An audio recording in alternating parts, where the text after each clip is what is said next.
जय गुरुदेव। कपट एक बहुत बड़ा धोखा है और जिसके साथ कपट करता है आदमी तो ये सोचता है कि हम दूसरे को धोखा दे रहे हैं। ये धोखा तो अपने के लिए हो गया। वो कपट करने का जो धारणा अपने अंदर है, जो अपने अंदर एक नीयत बन गई, तो वो अपने अंदर खुद ही खोखलापन पैदा करने लगता है। मनुष्य स्वार्थ में अंधा है और अंधा होकर के वह मतांध हो जाता है और अपने को समझ नहीं पाता कि जो हम दूसरे के साथ कपट कर रहे हैं, दूसरे के साथ धोखा कर रहे हैं, दूसरे के साथ जो है बेईमानी कर रहे हैं, दूसरे के साथ हम जो है अनर्गल काम कर रहे हैं, वह स्वयं को अपने आप भी लागू होता है। दूसरे को दुख दे करके अपने को सुख पहुंचाना ये बहुत बड़ी भूल है। अगर दूसरे को दुख दे करके अपने को सुख की अनुभूति करना होता तो तरह तरह के ऐसे प्रचलन में है कि आदमी दूसरे को दुख ही देता और अपने को दुख का सामना नहीं करना पड़ता। लेकिन दूसरे को कष्ट पहुंचा करके व्यक्ति अपने को सुख कभी प्राप्त नहीं कर सकता। यह सत्य है। थोड़ी देर के लिए अगर व्यक्ति अपनी दिल दिमाग से ये सोचे कि जो व्यवहार हम दूसरों के प्रति कर रहे हैं, जो व्यवहार हम दूसरे के लिए सोच रहे हैं, अगर वही अपने सामने वाला व्यक्ति अगर वही व्यवहार हमसे करे और हमको पता चल जाए कि व्यक्ति हमारे साथ धोखा किया, कपट किया, तो 3 प्रकार के दुख होते हैं। पहले तो उसको मानसिक कष्ट होगा, दूसरे उसको आत्मिक कष्ट होगा, और जो मानसिक आत्मिक कष्ट से जब बड़ी गहनता में चला जाएगा तो उसका दिल और दिमाग उससे दूषित होगा और उसको एक तीसरा कष्ट शुरू हो जाएगा, शारीरिक कष्ट। अतः दूसरे के प्रति जो व्यवहार हम करते हैं वह यदि अपने लिए ग्राह्य नहीं है, अपने लिए अनुकरणीय नहीं है, अपने ऊपर प्रभावित नहीं है, वह व्यक्ति हमेशा अपने जीवन में निष्फल रहेगा। किसी भी ऐसे फल की प्राप्ति नहीं कर सकता जो उसको आनंदित कर सके। दूसरी बात यह कि यदि हम दूसरों के साथ जो व्यवहार करते हैं वो व्यवहार धीरे धीरे अपने आचरण में उतर जाता है, और जब आचरण में उतर जाता है तो वही व्यवहार हम अपने परिवार में और अपने समाज में भी करने लगते हैं। तो जब परिवार में करते हैं तो परिवार के तमाम सदस्य जो उससे प्रभावित होते हैं और उसका प्रभाव जब परिवार के सदस्यों पर होता है तो वह सदस्य फिर दूसरे के प्रति वह करना शुरू कर देते हैं, और धीरे धीरे एक दूसरे से बढ़ते बढ़ते एक पूरा समाज का वातावरण गंदा हो जाता है, दूषित हो जाता है, जिससे एक बुरा समाज तैयार हो जाता है।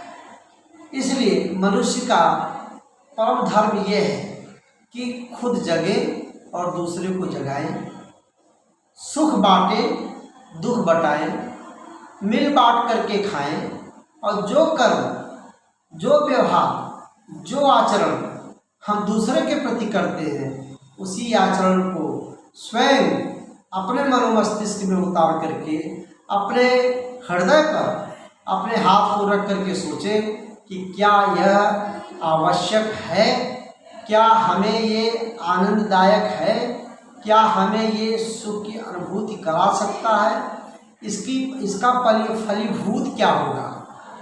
इस पर अगर विचार करें तो व्यक्ति के अंदर एक ऐसा परिवर्तन, एक ऐसा चेंजिंग यानी बदलाव आएगा, जो उसके बदलाव से अगल बगल पास पड़ोस के लोग, परिवार के लोग उससे जब प्रभावित होंगे तो उनके ऊपर सकारात्मक सोच, सकारात्मक ऊर्जा, सकारात्मक क्रिया, उनके अंदर सकारात्मक सद्भाव जगेगा।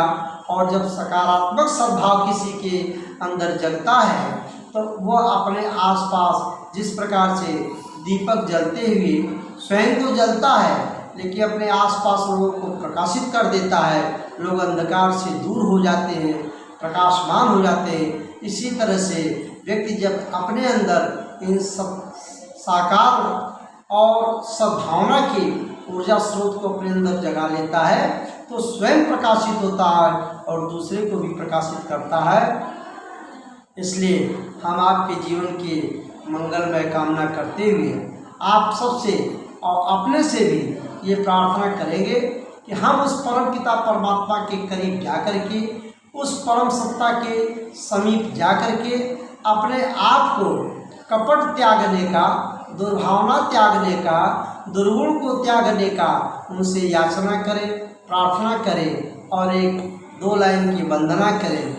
हे प्रभु आनंद दाता ज्ञान हमको दीजिए, शीघ्र सारे दुर्गुणों को दूर हमसे कीजिए। लीजिए हमको शरण में, हम सदाचारी बने। लीजिए हमको शरण में, हम सदाचारी बने।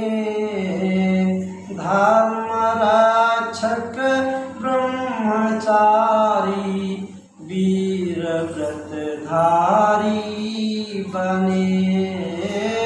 धर्म रक्षक ब्रह्मचारी वीर व्रतधारी बने। हे प्रभु आनंद दाता ज्ञान हमको दीजिए। इन्हीं संकल्पों के साथ आपके जीवन के, आपके भविष्य उज्ज्वल की कामना करते हुए एक बार भगवान से प्रार्थना करते हैं। जय गुरुदेव। सबको सद्बुद्धि, सबको सन्मार्ग, सबको सद्भाव प्रदान करें। जय गुरुदेव।